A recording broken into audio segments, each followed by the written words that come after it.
교황청과 중국은 지난달 주교 임명에 관해 잠정 합의했습니다. 이에 따라 교황청과 중국의 수교가 실현되는 것 아니냐는 관측이 나오는데요.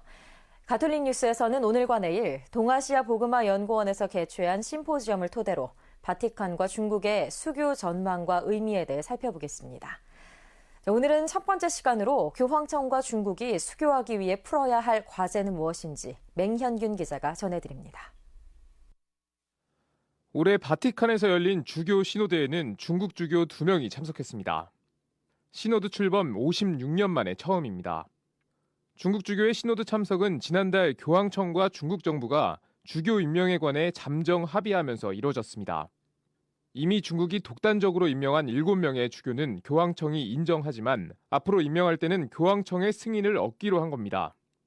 평행선을 달리던 문제가 해결됨에 따라 교황청과 중국의 관계가 정상화할 수 있다는 전망이 나옵니다.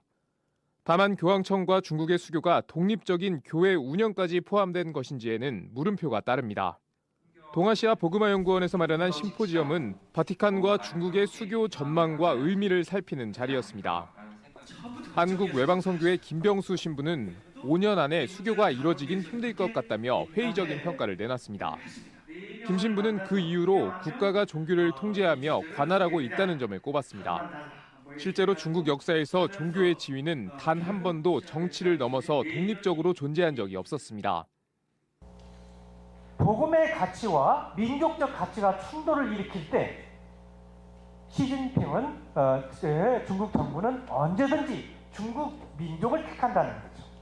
이 점에서 봤을 때 복음이 중국 땅에서 과연 정말로 수용될 수 있고 그것이 수교라는 어떤 형태를 가질 수 있느냐.